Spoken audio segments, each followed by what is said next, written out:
All right, now we're recording. Welcome to the Casual Nerdcast. I am your host, Justin Chu, and joining me for today is, as our usual, Amel. And we have basically emergency consultants, as Greg likes to call them. But two of our members were unavailable to come tonight just because of technical difficulties, as we like to call them. So tonight, joining us will be Greg. Hi, that's me. Yep, Hi, and Uraz. That's me. Yep, and so for today, we'd like to start talking, well, mostly because the World Cup is kind of playing around, so I figured that it'd be nice to discuss, I guess, the virtual equivalent that is esports. And thankfully, I believe you two are actually much more well versed in esports than we are. Is that? Would you guys say that? You think that's correct? I wouldn't say that by any means. I'm an expert. I don't know any of the numbers, but I've definitely watched my share of StarCraft 2 tournaments on there because absolutely love that. And I have seen a good deal of the League of Legends, although probably not to the degree of a lot of the people out there. What about you, Emma? What do you think? How much of esports do you consume? Consumption-wise, not as much anymore. I also used to watch StarCraft a little bit back when Day 9 used to do cheesing and all the other fun stuff. Never really got into League as an esport. I just played casually a little bit. But yeah, I kind of know my way around it. I'm not as well versed as Greg. I don't think any of us are, which is cool. But yeah, kind of know my fair share of people and names. All right, what about you, Raz? How much of esports do you consume? I consume, for a lot of League of Legends. I've pretty much watched almost like every single game since Season 2 of League. And I'm a month behind on the summer split of League of Legends, so for the new season. But I'm definitely going to catch up on every single episode. Makes all sense. Right, I think we're pretty much all deferring to you on this one. Then that's that's a track record. Not anything else. Yeah, I mostly love League. All right, so if you guys watch sports at all, how do you guys think esports stacks against sports? Like, is it even fair to call it esports? Is that like the proper terminology for it? What do you guys think? First off, what are we comparing it to? In this case, are we specifically comparing it to the FIFA World Cup or? Well, I mean, like without a doubt, esports is, it's competitive. That's fair to say. But I mean, like let's say for instance like a regular tournament where there's like eliminations and qualifiers and stuff. I guess that kind of does sound like the World Cup now that I think about it. So let's say like a competitive tournament. How does that stack in comparison to something like the World Cup? What do you guys think? Okay. I'd say my most recent memory of that would be watching bits of the old PlanetSide 2 qualifiers for the MLG tournament. I think that's what they called it. And they did have a live studio audience in California, which was pretty cool. It was being streamed live on a couple sites, and that was quite swell. So when I did watch it, I actually got the impression that these people were not athletes per se, but they were competing in an event as a team against another team. And that I found was, quite cool. They had an audience, they had commentators, they had sort of referees, just other people making sure they don't break any rules. And the whole event was being broadcast to a lot of people. So it put me in the mindset that it's like a sport. I guess just without the regulation as much, because the developers decided they're going to do it, and they did it. What do you guys think? How do you guys think it stacks up to like the World Cup or something of like a major sports tournament equivalent? Okay, well, I just did a quick Google here because, of course, I immediately want to go to the numbers on this one. The most recent world champion for League of Legends had 32 million viewers. By comparison, the 2012 Super Bowl, which is the number that showed up here, had 111 million viewers. Wow. So the League of Legends World Championship had 1/3 approximately actually 1/4 the viewers of the Super Bowl. That's actually interesting. Yeah, Esports are an extremely big thing. League of Legends specifically, currently being, I believe, the most watched video game in the world, right. In terms of everything. I think part of that if I'm trying to parallel to real world sports here, is the fact that League of Legends has organized season play. Whereas in terms of most esports that you see out there, you're going to see tournaments being casted. They're all going to be sponsored by someone. You're going to be able to watch the tournament event. But it's very much a one-off thing. Whereas League of Legends has consistent weekly games that are coming out. They've got their huge tournament events. And it gives you a kind of consistency between matches where you actually get to know the people, where you get to pick favorites. And that, I think, is the thing that was missing in esports before, is that there were no persistent heroes. And now there are. There are names that you can actually start to know in these people online. And that's a huge thing that was maybe not part of esports until kind of recent times. And that's maybe why I consider it maybe becoming more of a sport, or at least more of a spectator sport, something where you can actually watch it, instead of it just being something that exists where it's not really something that spectators observe. Yeah, so I guess you got pinned down as the League of Legends esport expert there, Uraz. So what are your thoughts on this? So yeah, I agree with a lot of what Greg said, and to add on to that, I would say a lot of these esports, quote-unquote, athletes train just like they train just like regular athletes. They have regular, every single day they're playing for a certain amount of hours. They train really hard, and they play and take the game really seriously. And the other part of it, I don't know if you know, is North America teams bring in European players to play on their teams. And do you know how they get them? They actually get, I think they're called sports visas or professional athlete visas to get them here.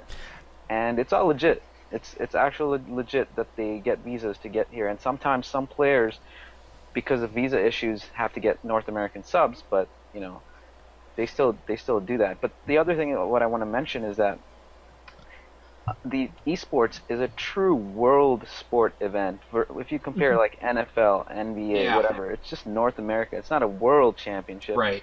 Whereas League of Legends, you got tournaments in Korea, in China, Europe, North America, and they're all competing, and they all end up in the world finals, and that's a true world event. Versus a lot of actual sports are not true world sporting events. Well, keep in mind, we do still have a bias. Yeah, like I was going to mention football or soccer. Like FIFA is another worldwide event. Well, it is the worldwide event. It's the most watched sport in the world. It's either that or the Winter Olympics. Let's be honest, the summer one's kind of boring. But I mean, like, how did those stack? Like go back to your comparison then. How would you stack the World Cup or the Olympics to something like League of Legends final? Well, I'll be honest. I'm not a big fan of the World Cup, and I'm not following it. Well, that's because you're wrong. No. It's not. It's because I haven't been following any of the teams. It's once every 4 years.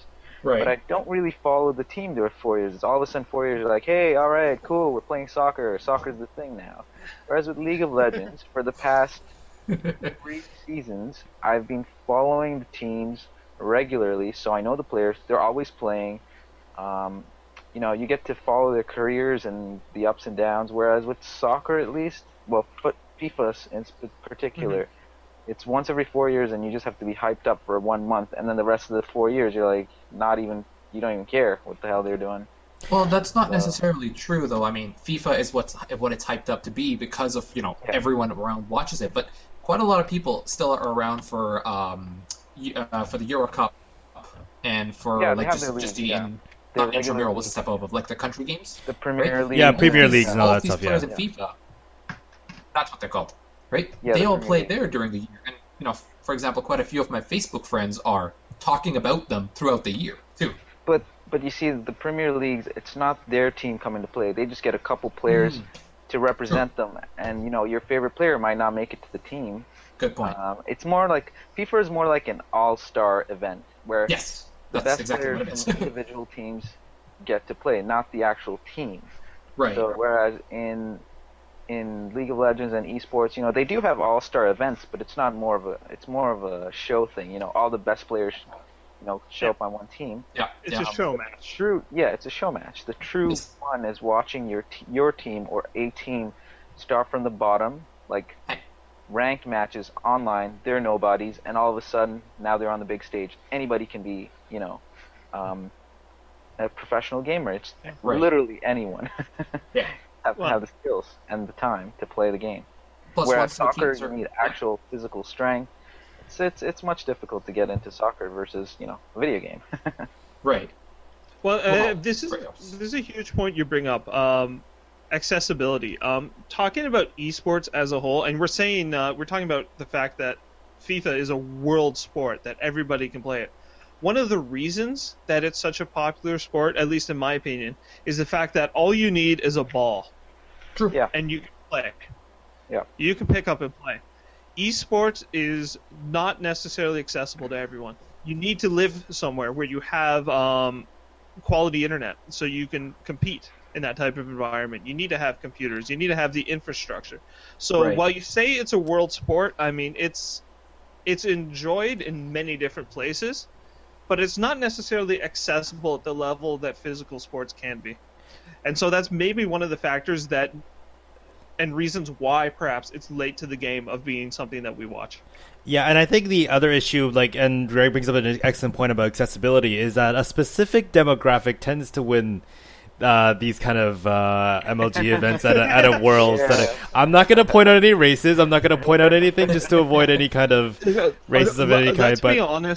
Let's be honest. I'll go there if we want to, because it is a source of pride for the Koreans how good they are at esports.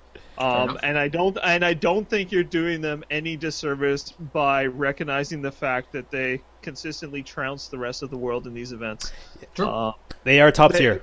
you can't beat around it. They're just absolutely fantastic.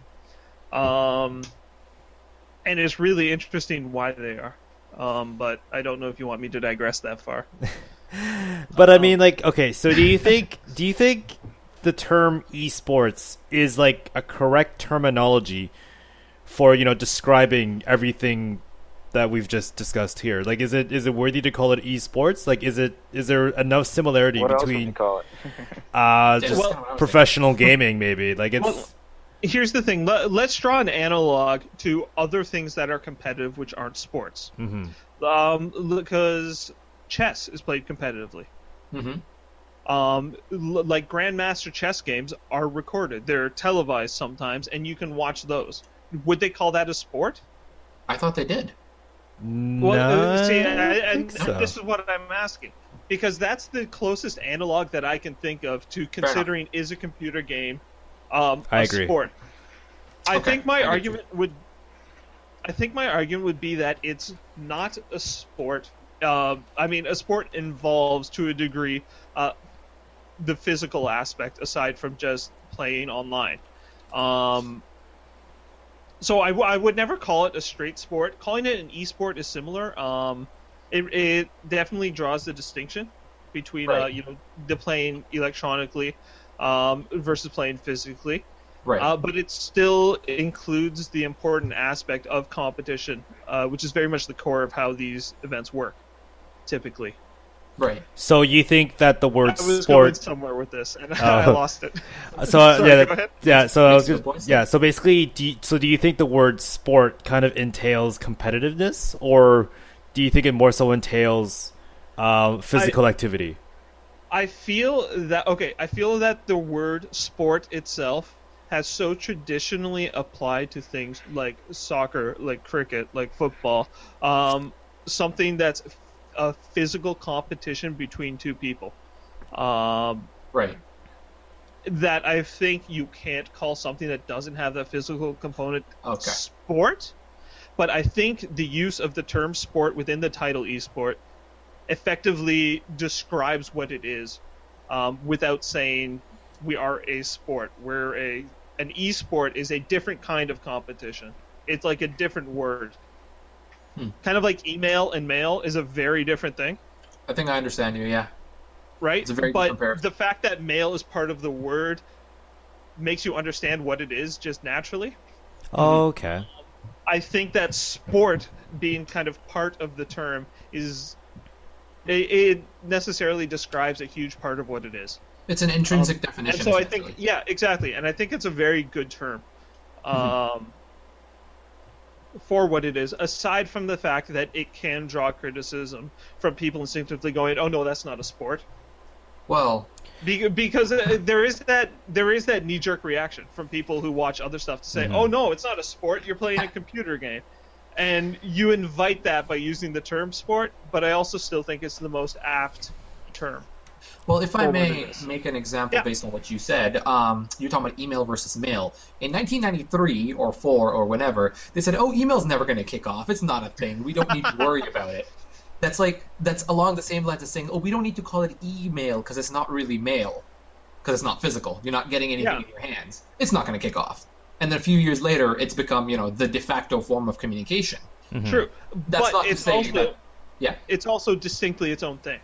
Yes, that's kind of what I'm getting at. That's not to say that esports will change sports forever, but they are two distinct things. Yeah, because we all know email is not mail. Physical mail. Functionally, it's the same thing. Let me just chime in here. I disagree with Greg though. I think just quickly Googling the definition of the word sport. An activity involving physical exertion and skill in which an individual or team competes against others for entertainment. Exactly. I by that definition, it is a sport. You not only do you involve physical.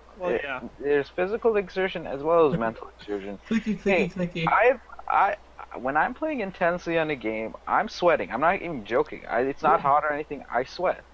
When I'm playing, and I'm intensely focused, I'm exerting myself, even though I don't realize it's not physically moving. But afterwards, I'm exhausted. Wow. I mean, there's certain times where I'm that focused. So I would disagree. I would say it is a sport by definition. So you just think that the tools are just more expensive in comparison to other. It's just a different kind of sport. They're different kinds of sports, right? That's like comparing cricket to football. You can't do that. Actually, they're different kinds of sports.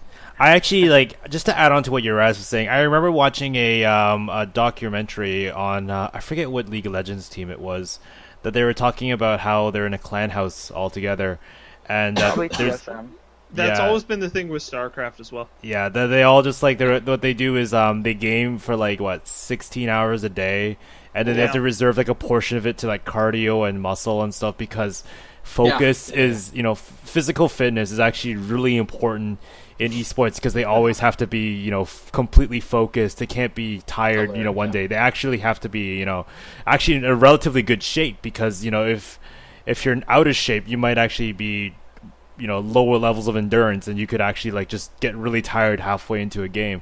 So maybe it's like when you see an esports player, you don't necessarily see them as, oh wow, that guy's clearly works out and he's really good at what he does.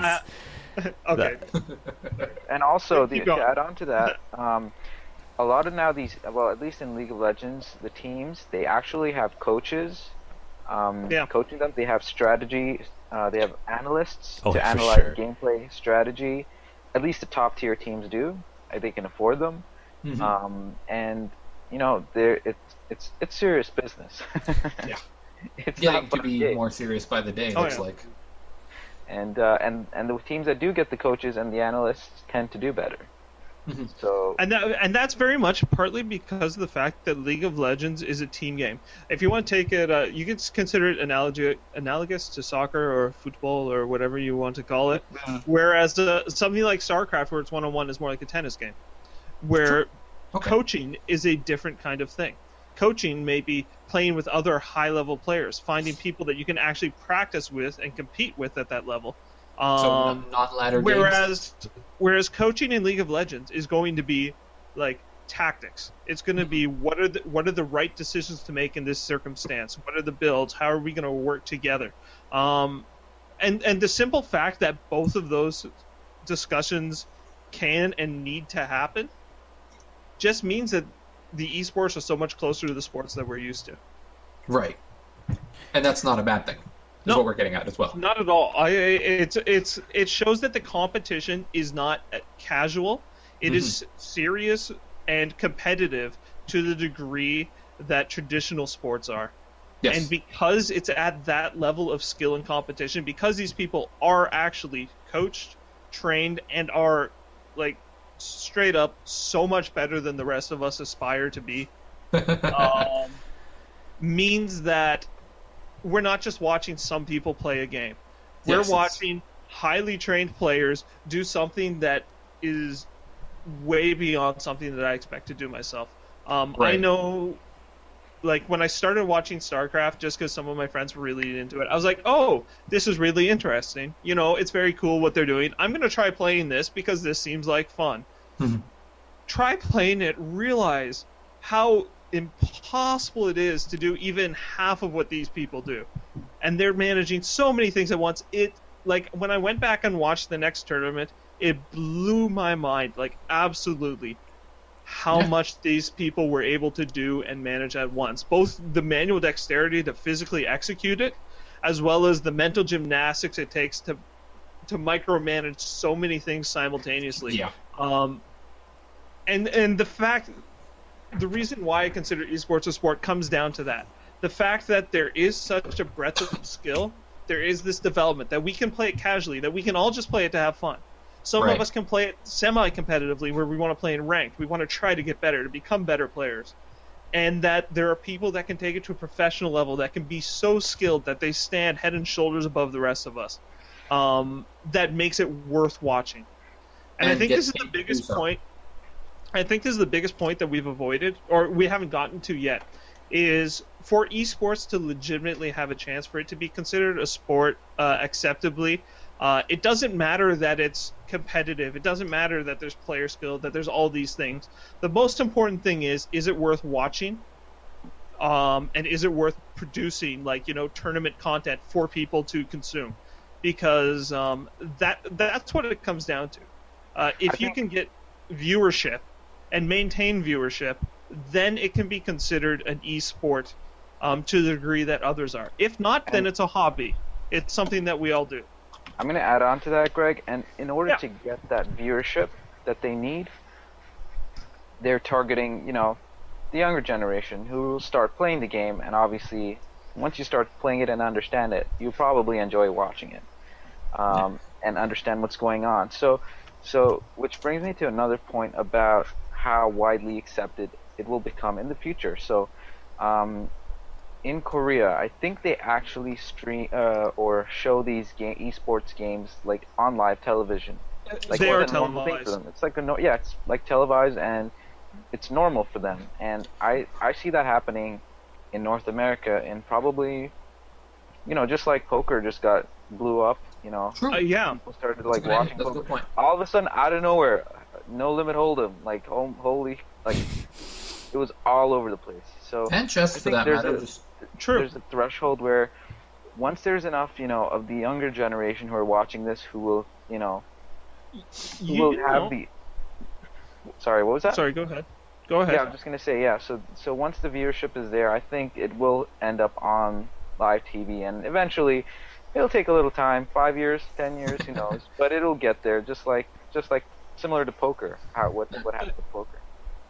I actually have two interesting points on that, and I'd like to hear your thoughts on this instead of me just rambling on for once. Yeah, sure. Going back to these numbers, remember we said the Super Bowl viewership had 111 million viewers? Yep. And that is one of the most expensive commercial time slots that exists on American television. Right. Because it's so highly watched. Then you look at the LCS World Championship for League of Legends gained 32 million viewers. Now, admittedly, that's worldwide viewers. That's not North American viewers, so it's a very different kind of number that we're looking at. Right. But if you have 34 million viewers tuning into something, I'm surprised it's not televised already. And I think the only barrier to that right now is the fact that the type of people that are watching this are the type of people that play the games. We watch the streams online regularly, and if I'm going to look for the League of Legends final, there's no way I'm gonna like go to a TV and look to find it. I'm immediately going to stream it online like everyone else. And so, is it the fact that these are always streamed online instead of ever televised actually a barrier to getting to that point? I'm curious. What do you guys think? Okay,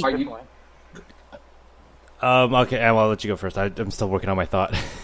Oh, I had a question actually. Like, I was like, are you talking about the ad revenue part, like because television generates that? The ad revenue is pretty much key to funding and supporting anything like this. Right now, they're funded and supported entirely on game sponsors. Or so hardware. Razer sponsors an event. Razer sponsors a lot of the StarCraft tournament scene. Just take all this gear. Right? Whereas if you have a more generally televised thing, it opens up advertising for hey, look, we have this demographic.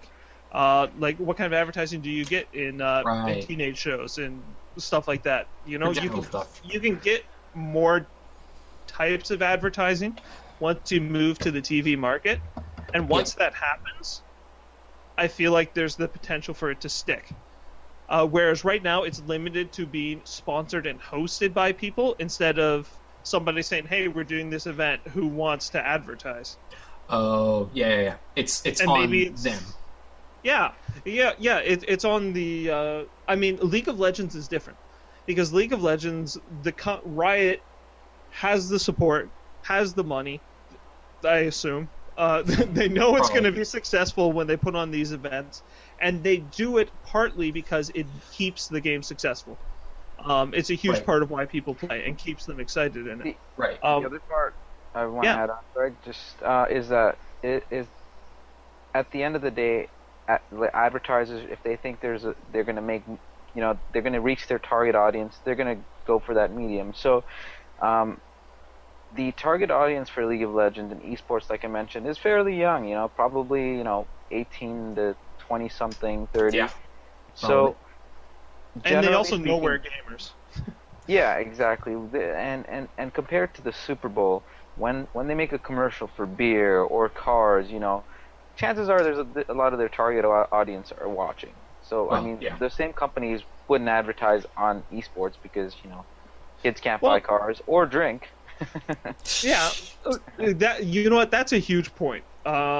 Just because the alcohol industry is such a huge part of advertising, at least for the Super Bowl, because that's the market that's watching it, right? I wonder if there's most sports really. So I wonder if part of the issue is that the target audience of adolescent to middle-aged gamers, maybe. Perhaps the industries that need to advertise to them already have other options, or there aren't enough industries that need to advertise to that demographic, and that's why we are where we are. I'm not a businessman. I think there's an interesting question that needs to be asked. I don't know if you guys ever watched G4 ever. Oh, yeah, long time ago. Yeah, a long time ago. I thought you were going to say G-Force, that spy movie with the guinea pigs. Yeah, I kind of wanted to watch that, actually. But G4 all the way back from 07 Call for Help, Leo Laporte. Well, it kind of phased out to be more like Attack on the Show, X-Play, those kind of shows. Like that was like the only show or channel for that matter that was designated for gamers, and that's the kind of TV channel that I would expect to maybe live stream something like a League of Legends what happened tournament. to them? Exactly, that's the best question. Is what happened to them? I don't know what happened to them. They just declared they were sold out to GQ, some sort of I think they pretty much. I think they went. A lot of their members are now streaming online. I can't remember the streaming service that they do. Leo Laporte has his own streaming service. Mm-hmm. I think Adam Sessler left X-Play recently. He left. He left X-Play to do Rev 4 games for a year. Rev 4, yeah. And then he left to do something independent with people at Rev 4 to join him, which is interesting. Oh, okay. So that actually kind of ties in. Is it because it doesn't pick up enough viewership that they realize that that those ventures failed on television. Exactly. Is that the kind of thing that maybe we're seeing here? That maybe that's why esports doesn't pick up, because it's not being shown on TV. But the reason it's not being shown on TV is because there's no what channel would you watch to watch like the League of Legends tournament? Like there's nothing quite applicable to it, except maybe Spike, because I mean Spike shows E3, so that's a good point. Like I could see big tournaments being something that maybe you see online. But I think it's going to be a long time before you see full season play. Oh, sorry. I just wanted to add on a bit. Like, I think it'd be interesting to see a heavier presence of something like IGN. How they're always doing talk shows. They always have something to talk about. And I would love to see, an actual, up at noon on TV, an actual full hour segment or something. Maybe like... an actual review show. I mean, like, if you ever follow Victor Lucas's reviews on the run, I remember watching him a lot during when I was a kid. And he's still doing his thing. Like, how is he successful still doing his thing? I think because they're moving to like reviews of everything, movies. Oh, that's true. They're not really sticking with games anymore. Initially, they had only games, but now they're moving on to like songs and music and all. Like, I mean, I guess that's what they have to do, right? That may just be a mark of success, though, where now they can branch out. They can actually do more. Maybe resources to do so. I think one of the reasons that maybe they're successful and the shows on TV weren't is the fact that the opportunity cost on the television situation networks is so much higher. Whereas the TVs, like the G4 Tech, all those shows were on for a long time. They could not have been on as long as they were if they were financial failures. They had to be working. The problem is I assume if they're no longer there, were just not as successful as some of the other options they had. And of course, the network executives need to put forward the best option they have for a time slot. And maybe just because of all the other competing factors on TV, these types of shows just aren't successful enough to outcompete the other money-making options that are there. Whereas on the web platform, they don't need to directly compete for time slots. And not just that, Greg. It's that like you think of the production costs involved in, like, let's say take an example of, let's say, Call for Help on that used to be on G4. Yeah. Literally, people call in with questions about computer issues, and they get answered on air. And you think of, like, they have to hire cameramen, do lighting, pay fees to the whatever CRTC for hosting the channel, airwaves, whatever the hell. There's a lot of costs. Yeah. Versus if they had to host that show as a web show, let's say, people can still call in, do all that stuff, whereas they wouldn't have to pay all these fees. They get a lot of the revenue from the ads. They can, they have more flexibility on the web platform, whereas on TV you have to follow a lot of rules, like government rules, not just. And like on the web, you can do whatever the hell you want. You don't have to follow any rules. You can do anything. Okay, yeah, that could be a good point. Yeah. Well, one of the interesting things that esports offers. One of the interesting that esports offers, because these games are played in so many different countries in so many different languages, is that it's not a difficult thing to put on the production like they did with the World Championship, and then localize it to different regions. So that production cost can actually be sunk across so many different areas. I would not be surprised if, in fact, the LoL World Championship was TV aired in Korea, because they do TV airings of the big StarCraft tournaments. Right. I would not be surprised if League of Legends was actually aired there. And if they've already got, I mean, you saw the stages, the setup they have for those tournaments. They already have this huge production value into it. It's just a matter of localization and finding the local market for it, because the product's already there. Speaking of which, I have a big problem with how League of Legends kind of, I guess, how it's presented on an international stage. So let's say, for instance, we have something like the World Cup, for instance. The World Cup is presented on an international stage, and you get different Premier League players working with other players they're not familiar with, and then they're basically all playing together under one national flag, because that's the thing they have in common. I don't feel the same kind of national pride when I see something like League of Legends, because they're not playing necessarily for country. I just feel like they're playing more I would so disagree. for like, I don't know. It just doesn't feel the same way. I feel like if they were, let's say for instance, they had like, they selected key players from like specific teams, kind of joined together, kind of like they do with the World Cup, and then instead of giving them like a specific generic name, it'd be like, oh, Team Canada or like Team USA, and have them play under like a national flag rather than having them play under a gaming flag of whatever they have. I Like, don't know. That I think they speaks a kind of little do. to the tournament structure, and I think Araz could let us know what the tournament structure is for League of Legends finals, because I think they actually address that a bit, don't they? Well, the teams that play are generally from the same area. For example, Team Fnatic, it's a European team, and it's not a specific nationality, but the Europeans love that team, and then whenever they cheer for Europe is always behind that team, even though their main player is Spanish or something, and then they have they have two guys from France. Actually, they had the World Championships in France, and that was like the home team right there.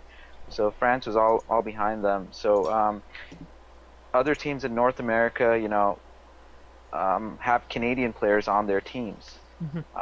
TSM had the odd one, who's no longer on their team anymore, but there are a lot of Canadian players that you can back a team. It doesn't have to be all the same players from the same country to back them. It's just a region, right? so it's more so. So I guess just to clarify, then it's not necessarily that they're cheering for, I guess, their country. It's more so their continent. Then Their region, yeah, you can say a region. Okay. Like yeah, go Europe. They're part of my region.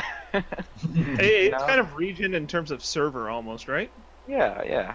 Would I be incorrect in saying that during the World Championship for League of Legends, the tournament was designed in such a way that teams from each region were there? So there were like 2 North American teams, 2 European, 2 Japanese, 2 Korean. Like Yeah. it was actually split. Yeah.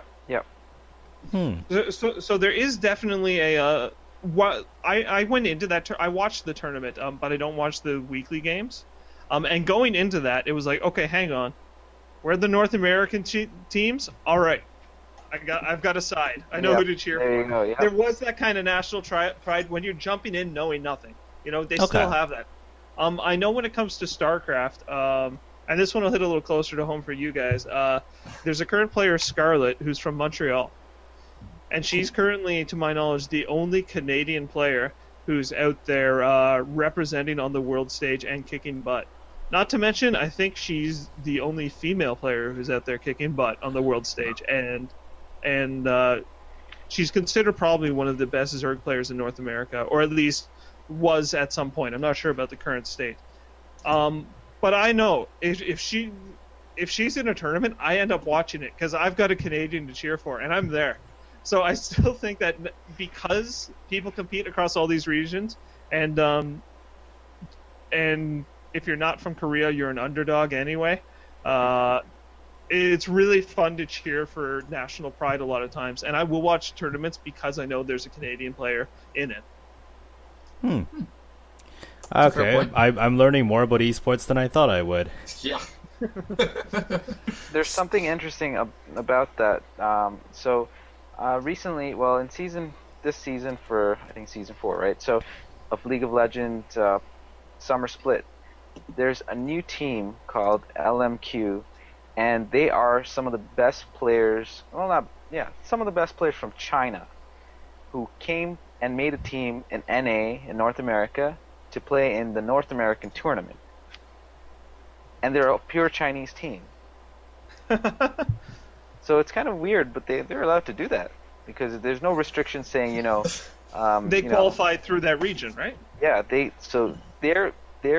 just destroy the North Americans. They're doing so well right now. Because, they're like just high skilled, highly motivated players, and because they probably couldn't get into the elite teams of their region, they figured, hey, why don't we move to the U.S., get like sporting visas or whatever they call it, professional athlete visas, and play here, and we can probably do really well here, if not be the top team. So from what I've watched so far, I think they're the number one team. That's an excellent point. I know when you have the teams in StarCraft, which is a different kind of thing. In StarCraft, when you have a team, it's more I joined the team, I'm going to move into the team house, I'm going to practice with these people. Because you still compete as an individual in almost every tournament format. But when you join a team, it's more like joining a group of players that are training together.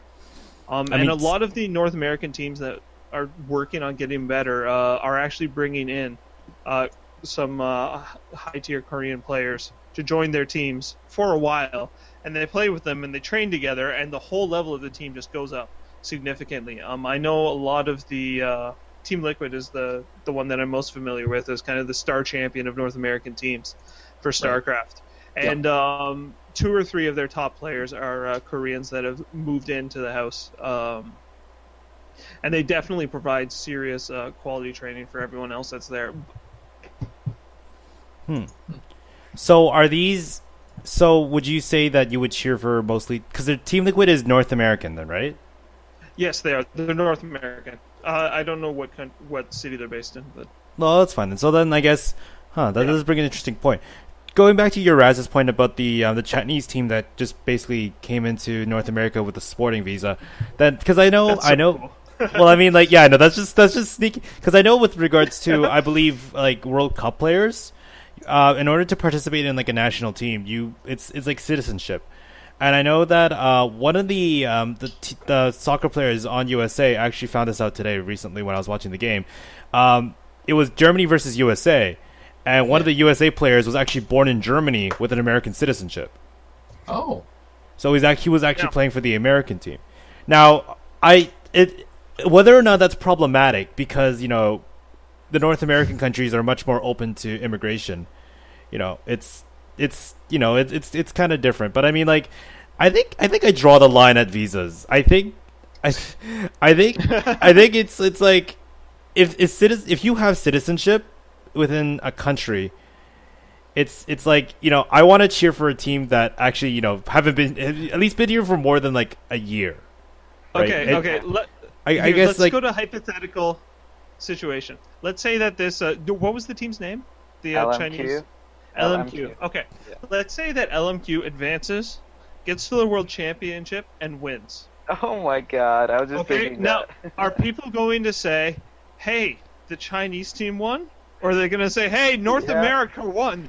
No, they're going to say the Chinese team. I would say the Chinese. I would say they would say Chinese team, because it's like they Trojan horsed us, because they know we're like the weakest region, and they just like. Unless they somehow win the hearts of North America and start. See, that's the thing. That's the thing. Cheering for them, maybe, I don't know. That's the thing, because when you get a North American competitive player, more than likely their fan base or their friends are going to go to other North American friends and other North American friends, etc. And you gain a North American fan base. So it's like when that kind of player plays, it's like, wow, I feel proud that he's playing in so and so tournament. Whereas, you're only here for like 2-3 months with a visa, and all of a sudden you're like wrecking all the tournaments. It's like, who are these people? And it's like, I think there might be some rules that might come up based on what happens this season, because this LMQ team, if they do like win the North America top spot, right, and literally North America is being represented by a Chinese team, and I think a lot of people will be, I wouldn't say upset. I would say confused. I would say like North America would. Living here, though? What's that? Or are they living here, or are they playing by proxy? They moved to Los Angeles. They have a place here. They live here. They play. To play League of Legends. You have to. Yeah, you pretty much have to live here, because the games happen like every week, right? Unless, well, I think I don't know if you live here. Some teams like there was Gambit Gaming is a Russian. Yeah, Gambit Gaming is a Russian team, and I think the European LCS was based in Copenhagen or something, but they still lived in Russia, and I think they flew in every week for their tournaments, for their games. Wow! I think that's what they did. So they did say that it hurt their game because spending that much time traveling means that you're not up to your 100%. You're jet lagged. You just got off a plane. You're tired. It's exhausting. They still Air did travel well, is. but they did say that it hurt them. So I guess it would have been possible for the Chinese team to keep flying in for their games. It'd be kind of expensive and annoying. But I mean, I think if they're living here, they are living here. Then it would simultaneously be wrong to keep them off the server if they want to compete, and say no. If you want to play at the professional level, you have to go back to China. Actually, it would be wrong to deny them from competing. It would be wrong, yeah. I think I actually retract my previous statement about basing it on citizenship. I just realized something. So let's say, for instance, that these guys decide to live here now, and they eventually gain citizenship, right? So let's say they're only running on sporting visas right now. And it's like, oh my God, they won, like, they represented North America, they won. Like your ass says, everyone will be in absolute confusion. But they may have just planted the seeds. Yeah, exactly. They may have just planted the seeds for esports to be a thing. Now, the only reason I'm saying this is because the North American region has never been necessarily the one region that has won traditionally, let's just say, because, you know what? No, okay, we've never performed poorly on the world stage. I think we still produce really high quality players and athletes. Right. But we're nowhere near as dominant. I don't recall the North American region to ever win anything within esports. Let's say the Koreans are a dynasty. Okay. And we're reliably showing up. And then that's the thing though. It's like let's say for instance these Chinese people do end up getting their visas and then they do play on the North American stage. I think this actually might be interesting because this actually might inspire others to kind of be like, oh, you know what? I actually kind of like these guys now. And it's like, oh, they're actually representing us. And then later on, that actually might build traction for, esports to gain more viewership here in North America. And then maybe something with regards to having more demand for it, it might show up back on TV again, and I think it might actually be something that can be seen on North American television. I have another analogy for you. This is like when American soccer decided to bring in David Beckham. They're like, you know what? Let's get some foreign talent, somebody well-known, somebody with skill, bring them into our environment to, one, achieve results, and two, garner more interest. And in that respect, something like this happening isn't necessarily a bad thing for the community right now. Well, actually, you know what? That analogy applies to, for example, Team Solo Mid is the North American team. Like I mentioned earlier, they had a Canadian player, they had a couple, U.S. players, and recently this season, their mid laner, retired. Well, went to coaching, and they changed their jungler, and they brought in Reggie? one of the Reggie. Reggie's coaching now. Oh, I didn't know that. Okay. And they brought in Bjergsen, who is probably the best mid laner in Europe, and they brought him to their team. So that would be similar to the analogy of bringing David Beckham to your NA team. But in the example of the Chinese team, it's like bringing over the whole England team to play for the US. Yeah. See, that's my problem. It's the fact that like you're basically bringing like an entire team of different nationality to represent you on the center stage. It feels like you're cheating. Like I'm not saying that the Chinese aren't allowed to play for us. I just feel bad for the people that are cheering for this team because it's like that they're not. It's like dropping the New York Giants down to Little League just to raffle stomp someone. Exactly. And not just that, I don't think any of them on the team speak English, at least well. So it also hurts, like, in the commentary section. Like when you want to connect with a player, if they're speaking the same language you are, which is English for most North Americans, you can probably connect to them. You watch their streams. On Twitch, they're always streaming. You can watch them play, whatever they're doing. They answer questions. They connect with the community. Whereas I don't think there'll be that much of a connection with the Chinese team. I think they'll just be looked at as the Chinese team that came to NA. And they'll never lose that image. The one time. The point about people wanting to watch your local teams stream live is really interesting because that's not something I've thought of as being a huge factor, and I love it. It's like going to a live sports game in your local arena. You want someone out there speaking your language who's competing for your country that you can go watch. Right. Yeah, I definitely agree, and I think it's important to kind of note that we kind of need local heroes. I mean, like I remember I was just looking up the NBA draft. I just noticed, and one of them was like a 19 or 20-year-old from Brampton. And everyone was just like, "Oh my god!" Like we had recess with this kid, and they were like, awesome. Everyone was just freaking out, like, because he's so local. And I'm just thinking to myself, like, do I feel the same way about esports players? And like, how I don't even follow anything. There's nothing local about it. It's like if someone from somewhere in like BC or like somewhere in Quebec, if they ever decided to pick up esports and decide to get really good at it, I'd get freaking excited. I don't even care if I'm in the same province. If it's someone in my country, and they're playing a game that I enjoy, but they're better at me than I am, like I'll watch them to the end. Like I think that's the issue with local heroes. Like I was implying, it's like the issue of like Uraz said, like why were we bringing like the entire national team of somewhere else playing representing us? It's like, yes, you can play for us. It just doesn't feel the same when we're cheering for them. But you're not our hero. You're someone else's. It's like you turn on cheat codes.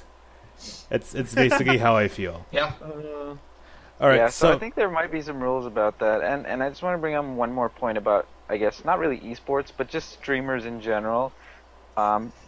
Streamers streaming high quality of gameplay, it's not really a sport what they're doing. It's similar for entertainment, but they're playing games at a high level that it's enjoyable to watch. For example, like I guess I bring up Kriparian because apparently he's from Toronto. Oh. Yeah, Crip's from Toronto, and he plays Hearthstone. Like he streams a lot of Hearthstone, like high level gameplay. And funny, they actually have Hearthstone tournaments. I don't know if anyone has seen them. Yeah, I watched it. Actually, it's I don't know I forget what he calls it, but apparently they fly to Copenhagen to do that. What's that? I actually stream a lot of Hearthstone, which is fun. But this is an actual and I did watch the tournament with a whole bunch of my friends. Yeah, the World Finals were recent, actually. No, not the Blizzard one. Are you talking about? Oh yeah. No, I'm not talking about the Blizzard one. I'm talking about a Hearthstone tournament.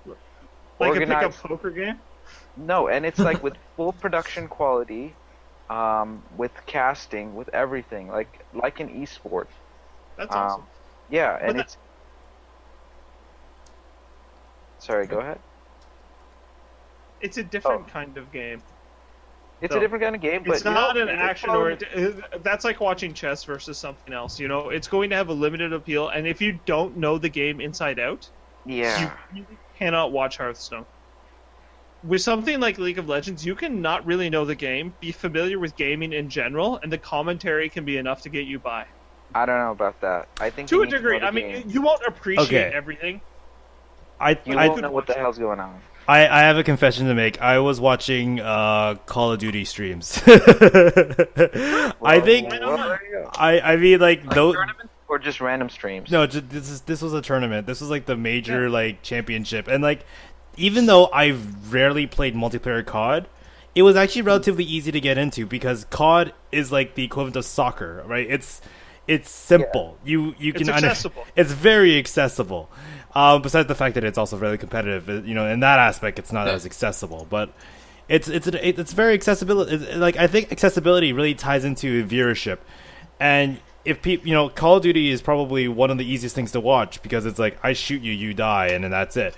With League of Legends, it's a bit more complicated because there's an element of seeing that champion's ulti, and you're just like, oh my god, this is happening, and then you see another person, you're like, why is this person freaking out? I don't get it. So I want to pose an interesting question to you guys here. Just kind of as an interesting wrap up to the things that we've sort of discussed. Mm-hmm, right. Not that I want to close things off on you here. No, it's about time.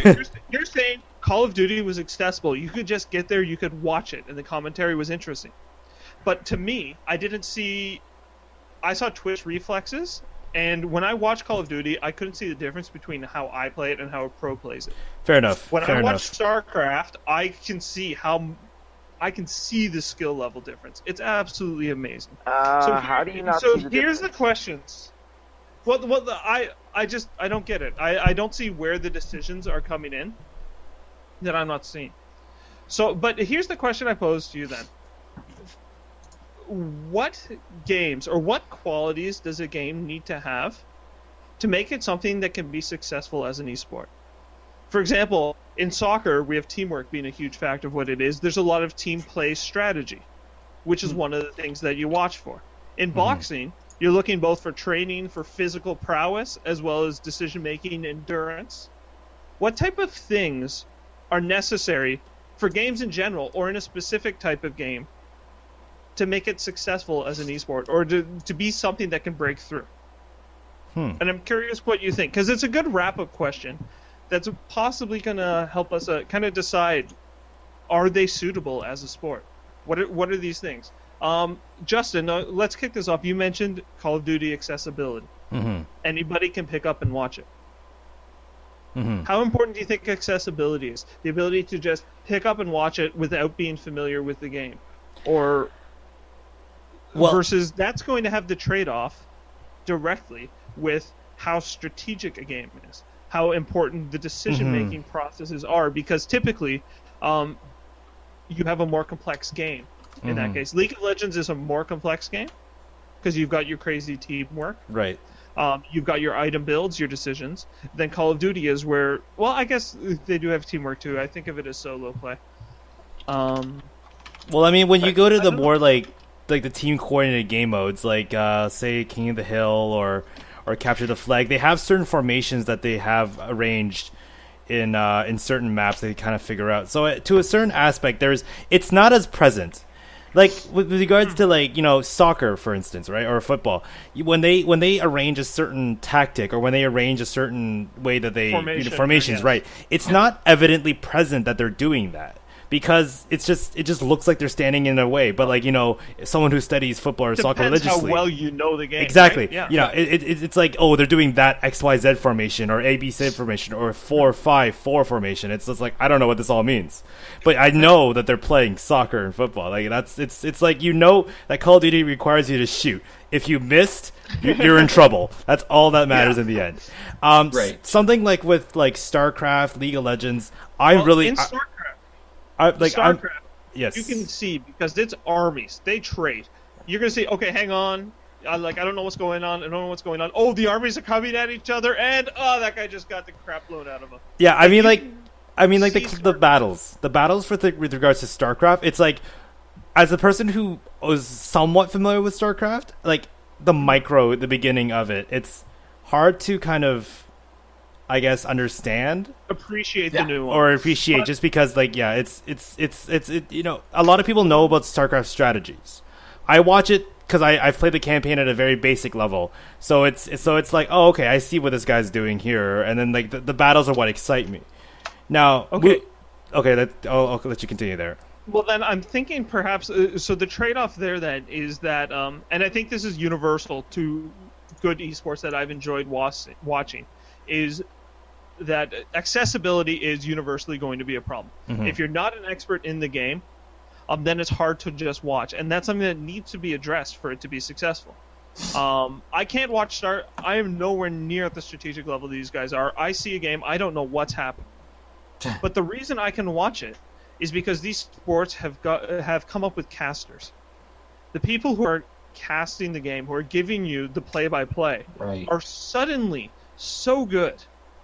They're like entertaining, they're engaging, and they let me watch something that I could not follow on my own. Almost universally, even in League of Legends, which is, in my opinion, like an easier to see game with the flow and pace of the play. They notice things that I had no idea were going on, like subtle backing off, coming back in, manipulating line of sights. And I think that is probably one of the huge things. That's probably something that makes normal sports so watchable. I can't see what's going on in the play all the time. I have no idea what's happening in football. But I can watch the Super Bowl if I want to because the casters are there to let me know what's actually happening. That's a good point. I completely agree with that.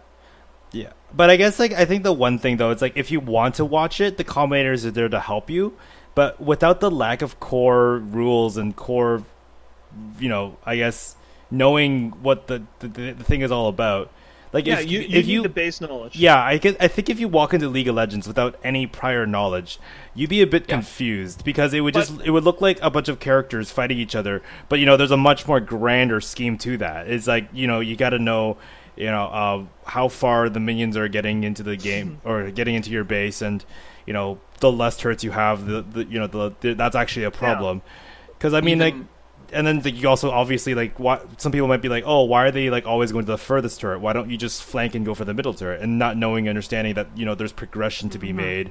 So I think there's there are a lot of things that League of Legends can be enjoyable because it's I think and that's also a part of the issue with playing League of Legends is that you have to be familiar with characters' abilities as a whole in order for you to. This happens. Just for you to be good at League of Legends, period. But I would also argue that many sports that you watch have the same kind of barrier to entry. The first time, let's say my girlfriend watched football, and this is not an accurate example, but let's say the first time that she watched football, if she's sitting here and watching it, and the commentators are going, if you don't know the base objective of the game, if you don't know that this is 6 points, this is 7 points, you get 3 for kicking it in, then you still can't follow it. There's still that baseline of entry. And I feel like esports, where they are now, have actually kind of closed that gap. I feel like the popular ones, the two most popular, I think, are still StarCraft and League of Legends. Well, yes. And I think that they provide that. That even without really knowing the game, you can watch it. I started watching StarCraft casts before I had ever played it, and I was more than able to follow it just because the accessibility was provided by the quality of the casting. And I think that's one of the huge gaps between esports and real sports that's been closed. Okay, leaving accessibility aside because we've talked about that. We've already talked about marketing, right?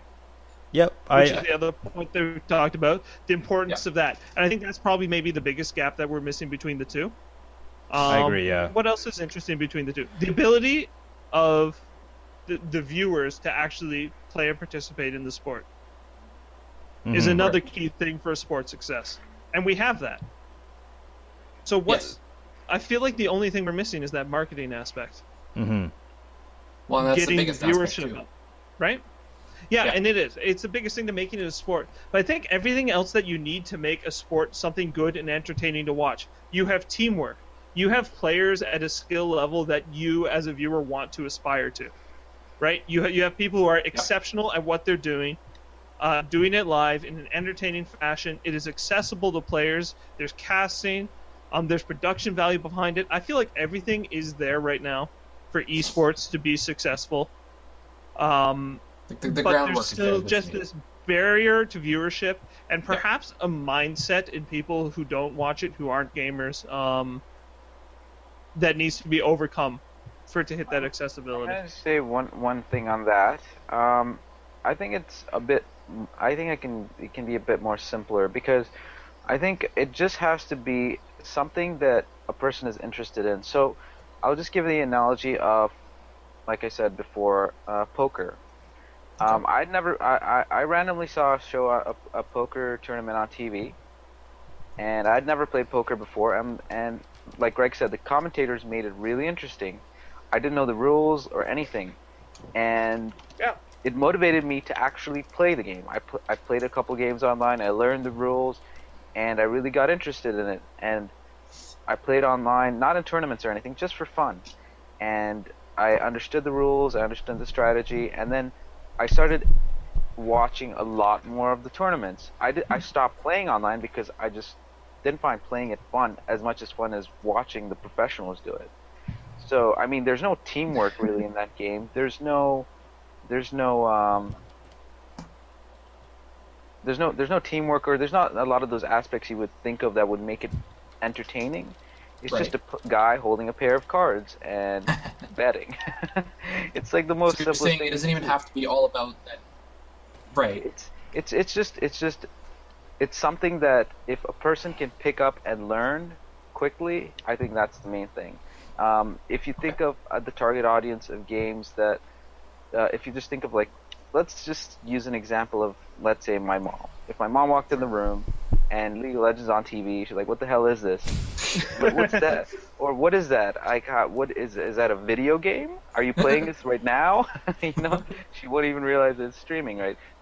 She can't go to her computer and play it. She doesn't even know anything about it. Right. So, getting those kind of people into the as the audience is going to be really difficult. So as long as someone can play it or learn it quickly, I think that's the key thing. And we need to be honest. And people who aren't gamers, there is a prejudice against gaming to a degree, Yes. or at least a mindset that it's an unhealthy activity. That it's not it's not soccer. It's not going out and being physical. You're sitting on your own. There is a prejudice against it that maybe is kind of hurting that barrier to entry, which is unfortunate because I love it. Yeah. That being said, it is still going away, considering a few years ago this was completely taboo, looked down upon, and yet people would be spending hours in front of a TV, and that was totally okay. And I think like the fact that YouTube is planning on buying Twitch, I think that's a very good indication that there's a major shift.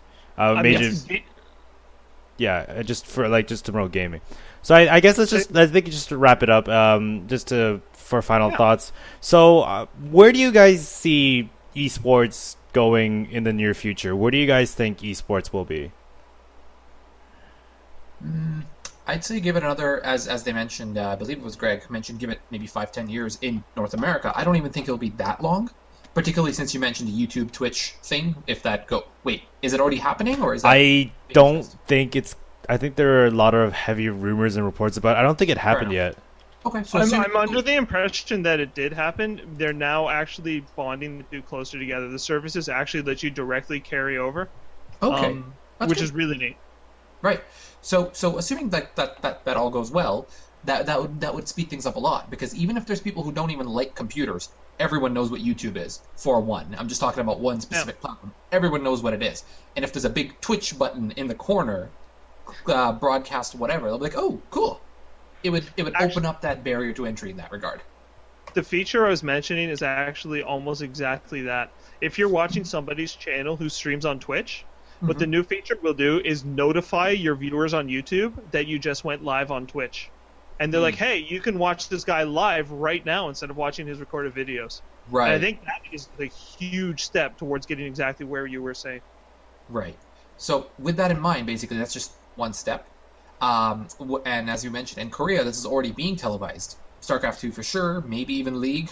Not in our knowledge books, but so if that's already happening there, and it is being widely accepted by everyone, not just the young people, it's being televised on live TV, and families are sitting together to watch this.